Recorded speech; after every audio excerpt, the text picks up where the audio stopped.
Olá, boa tarde. 8 de maio foi celebrado o Dia Nacional do Turismo. O setor foi um dos mais impactados pela pandemia da Covid-19. Agora a expectativa é de crescimento e os consumidores devem ficar atentos, porque no ano passado o setor foi alvo de quase 10% das reclamações registradas pela Secretaria Nacional do Consumidor do Ministério da Justiça e Segurança Pública. No Jornal da Justiça de hoje, vamos falar sobre os direitos dos consumidores, mas esse é apenas um dos destaques do dia. Vamos aos demais. Com a autorização da Justiça, a Polícia Federal apura crime de moeda falsa no Ceará.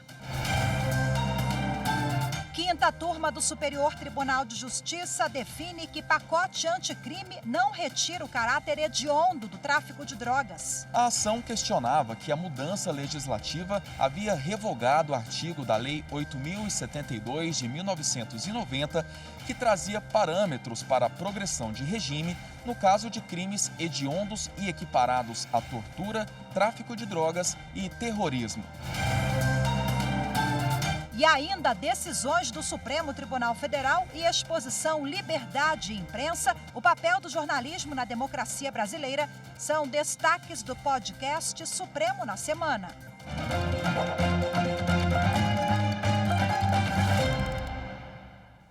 Com a autorização da Justiça Federal, 40 policiais federais cumprem hoje 4 mandados de busca e apreensão em Fortaleza e Maracanaú, no Ceará. Foram apreendidas mídias digitais, aparelhos celulares e documentos de um dos investigados no crime da moeda falsa.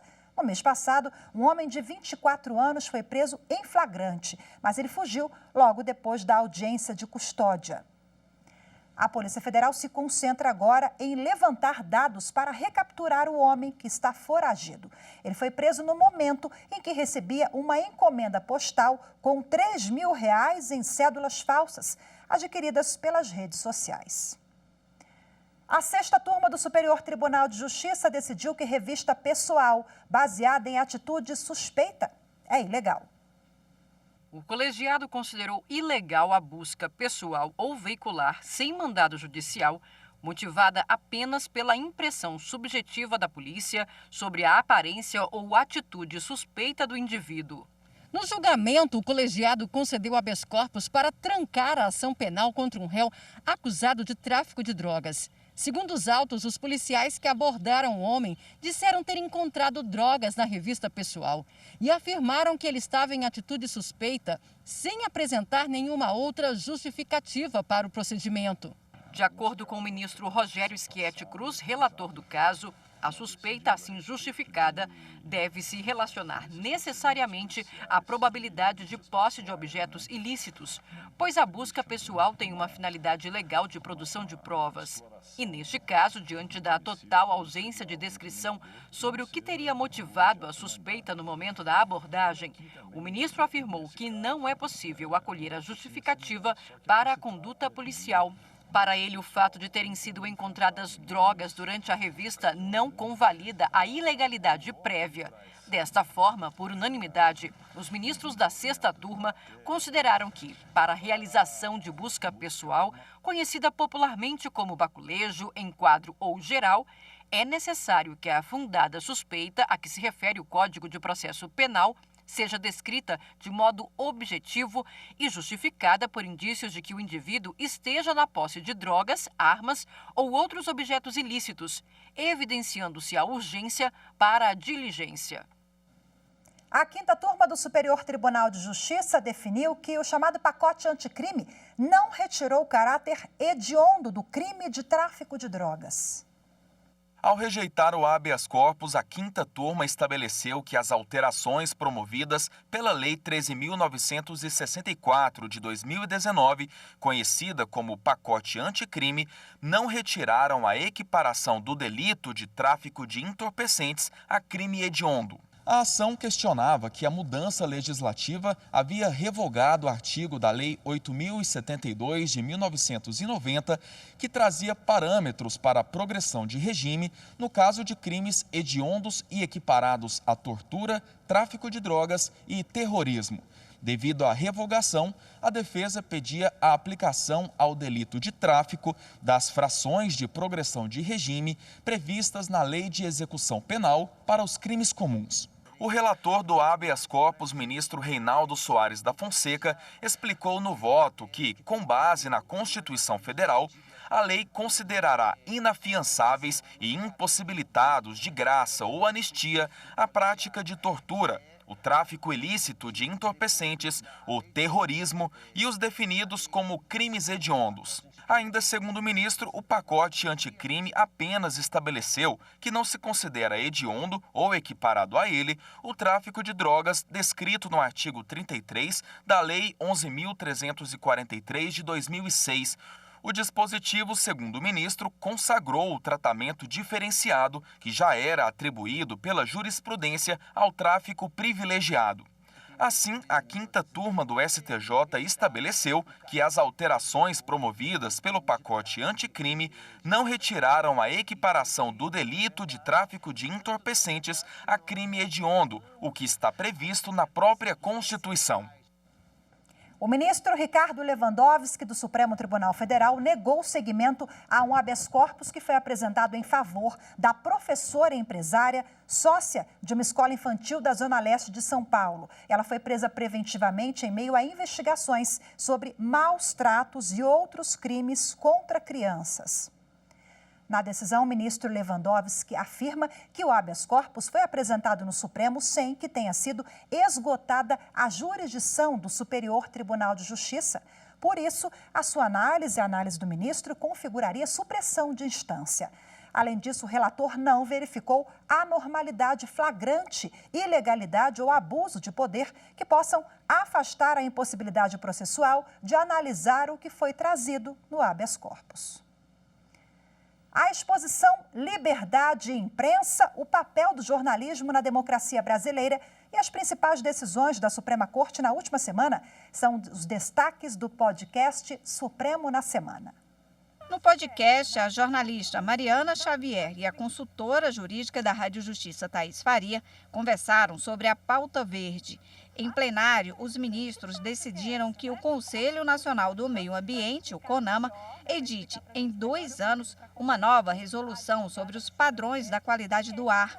Caso o CONAMA não cumpra o prazo, fica valendo no Brasil a referência estabelecida pela Organização Mundial da Saúde.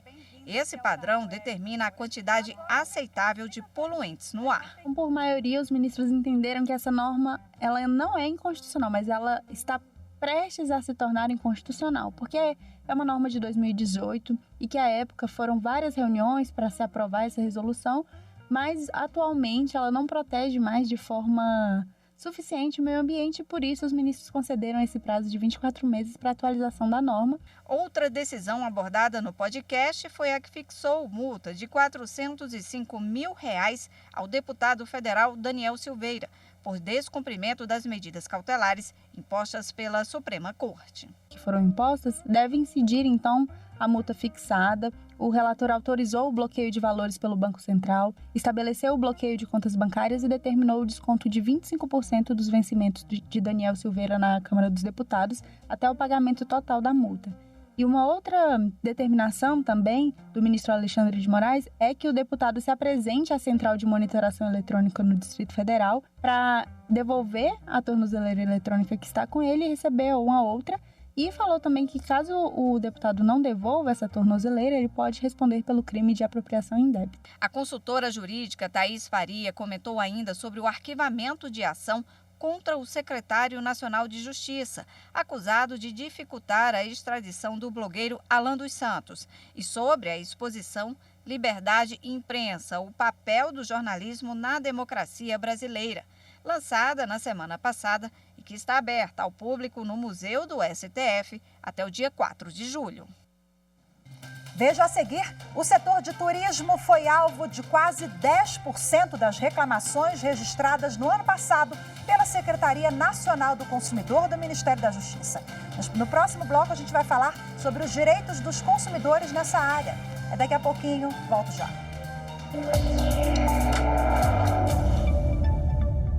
Parabéns pelos 20 anos de trabalho estratégico da TV Justiça.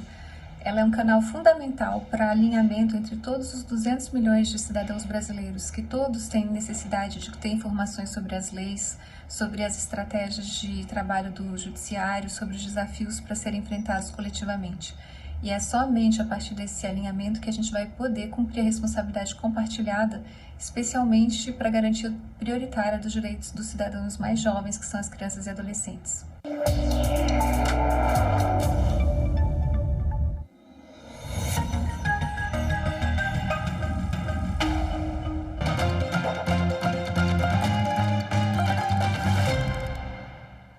O setor do turismo voltou a crescer neste ano. A estimativa é que as vendas de passagens e pacotes retomem os números de antes da pandemia.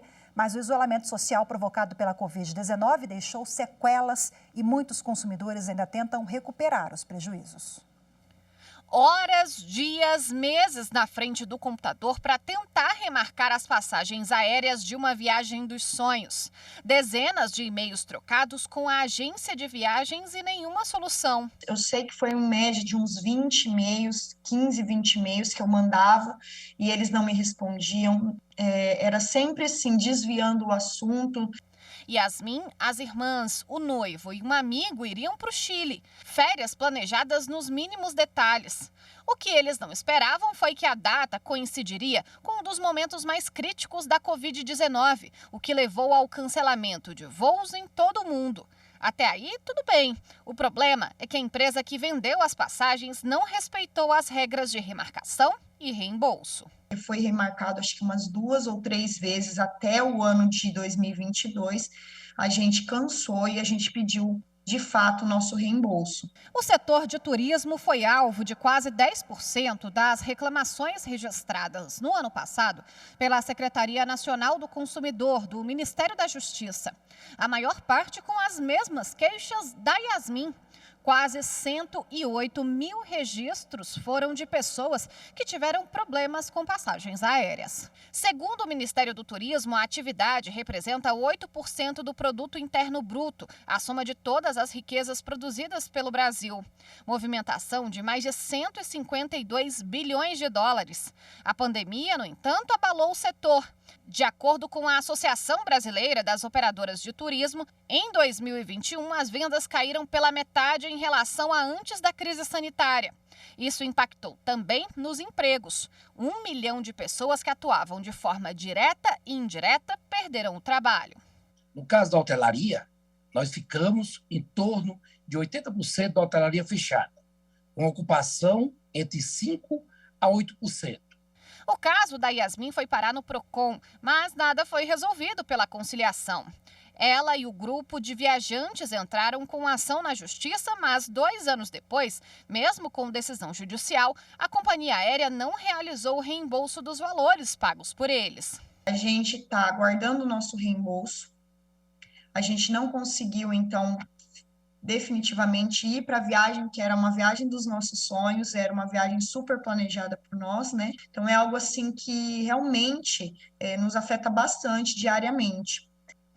Bom, para repercutir essa e outras questões que envolvem os direitos dos consumidores, eu recebo agora ao vivo pela internet o advogado Cássio Neves, que é especialista em direito do consumidor. Olá, doutor Cássio, boa tarde, seja bem-vindo.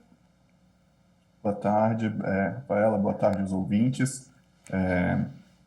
Hoje eu estou aqui para explicar um pouco mais sobre essa questão relacionada aos direitos dos consumidores, nessa perspectiva, né, que a pandemia afetou muito essa relação entre hotéis, viagens, Pois é, doutor Cássio, vamos começar pelo dilema aqui que envolve aquelas pessoas que compraram as passagens da extinta companhia aérea da Itapemirim. Quem comprou passagens de ônibus também está valendo, mas esse caso ele é muito sensível, né? Porque a gente continua sem um desfecho Porque no topo do ranking ali de quem vai receber primeiro, digamos assim, já que a companhia está nesse processo de falência, de recuperação judicial, primeiro são os trabalhadores, o consumidor vem lá atrás, não é isso? Há toda uma regra, inclusive, prevista por lei.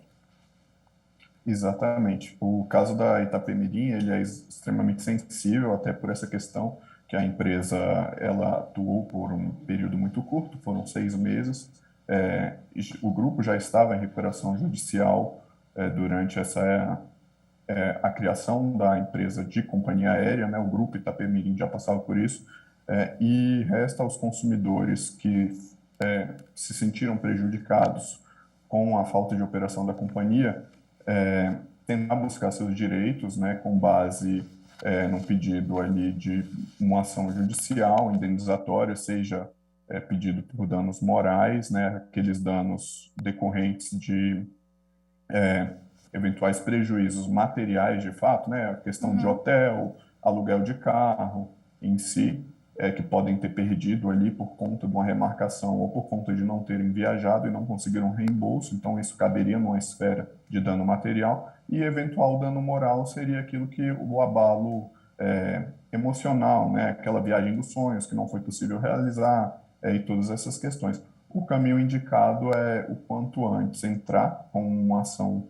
judicial para que se consiga uma sentença e após o trânsito em julgado, né, favorável, caso seja, fazer o pedido de habilitação na recuperação judicial. É um caminho longo e demorado, né, até conseguir a recuperação desses valores. Infelizmente, não tem jeito, a matéria vai precisar ser judicializada, mas, no geral, vamos ampliar um pouquinho aquele passageiro que não conseguiu embarcar e aí não consegue também falar com a companhia aérea. Os casos são várias histórias e a Secretaria Nacional de Defesa do Consumidor, ela lista ali dentre as principais queixas, doutor Cássio, reembolso, cancelamento de voo e também dificuldade na comunicação. Qual é a orientação que o senhor dá para esses consumidores? Eles devem guardar ali, printar e-mails, contatos, o bilhete?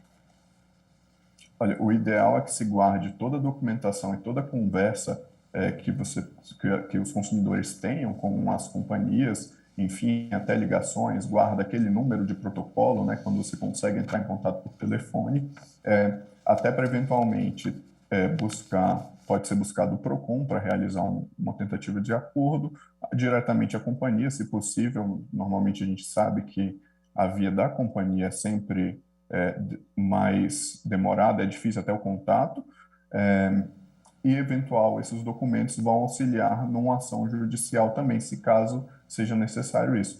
Cabe aqui fazer um adendo que os acordos realizados pelas companhias, essas remarcações de passagem, esses reembolsos, o que seja feito pela companhia, que seja de maneira unilateral, isso não gera um acordo em si para a pessoa, né? Se foi feito de maneira unilateral, é bom avaliar caso a caso para ver se precisa judicializar ou não, porque a remarcação só com base na companhia, no interesse da companhia, talvez não atenda o consumidor, e aí talvez seja preciso judicializar também.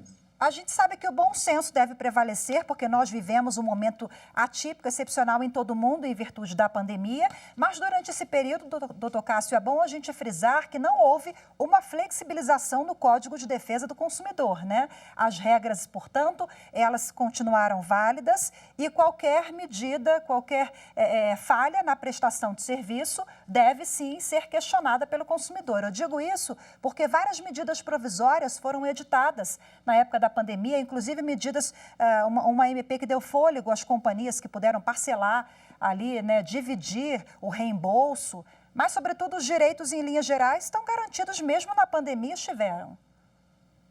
Sim, eles continuam garantidos, até porque a gente tem que lembrar, sempre quando a gente está falando de consumidor, principalmente nessa relação, o consumidor é a parte hipossuficiente, né? Então, os direitos dos consumidores, por mais dessas medidas provisórias de parcelamento, ele não afeta o direito em si do reembolso e muito menos eventual indenização por dano material, caso tenham perdido algum tipo de compromisso, algum dano sofrido durante essa remarcação ou a ausência da viagem. Isso está garantido, né? Não foi afetado. Então, os consumidores podem tentar buscar isso diretamente com a companhia, né? Ou um acordo ou uma judicialização. Isso não afetou o direito do consumidor, até porque ele é parte hipossuficiente. Maravilha, doutor Cássio, muito obrigada. A gente sabe que o diálogo é sempre a melhor saída, mas se a judicialização, se não tiver jeito, procure o Poder Judiciário, o PROCON do seu estado, a Secretaria Nacional de Direito do Consumidor. Muito obrigada mais uma vez pelas suas orientações, pela sua participação, viu, Cássio? Eu que agradeço. Boa tarde a todos. Boa tarde.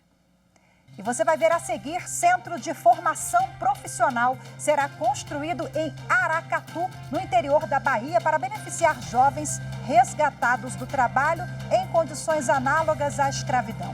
Os detalhes daqui a pouquinho, voltamos já. A TV Justiça é importante para a sociedade brasileira porque durante os seus 20 anos de existência consolidou-se como meio de transmissão de conhecimento e de informações de extrema confiança e qualidade, apuradas de fontes fidedignas e sempre transmitidas com o maior profissionalismo e competência.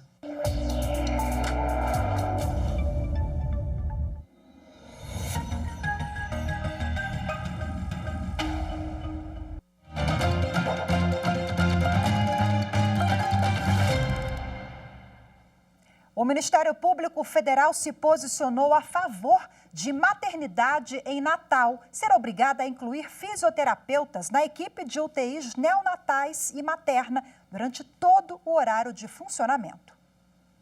Atualmente, os fisioterapeutas das unidades de terapia intensiva da maternidade Escola Januário Sico trabalham por apenas 6 horas ao dia e nos finais de semana, 2 às 3 UTIs ficam descobertas, prejudicando o tratamento de bebês recém-nascidos e de suas mães, aumentando custos e desrespeitando a legislação.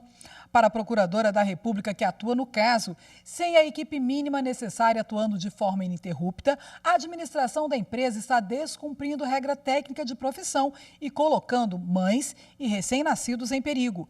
A ação é do Conselho Regional de Fisioterapia e tem como réus a Universidade Federal do Rio Grande do Norte e a Empresa Brasileira de Serviços Hospitalares, que administra os hospitais da universidade. Um centro de formação profissional será construído em Aracatu, no interior da Bahia, para beneficiar jovens que foram resgatados do trabalho em condições análogas à escravidão. A criação do centro foi garantida após a assinatura de termo de cooperação judiciária e interinstitucional, em cerimônia realizada em Aracatu, que reuniu a Vara do Trabalho de Brumado, do TRT-5, o Juizado Especial da Infância e da Adolescência de Franca, do TRT de Campinas, e a Prefeitura do município. O termo prevê a criação de cursos de capacitação e serão priorizados 13 jovens resgatados em junho de 2021 de uma fazenda de colheita de café do município paulista de Pedregulhos. Aliciadas na Bahia, as vítimas, entre 13 e 17 anos, trabalhavam em situação precária sem receber salário. A título de danos morais coletivos, os empregadores rurais, réus da ação proposta pelo Ministério Público do Trabalho, seção de Ribeirão Preto, foram condenados a pagar 300 sacas de café, cujo valor da venda resultou em mais de R$ 356 mil.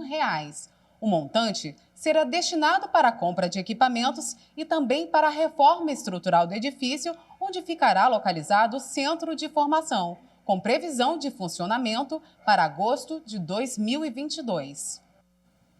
Hoje ficamos por aqui. Muito obrigada pela sua companhia. Ótima tarde, excelente semana e até amanhã. Tchau, tchau.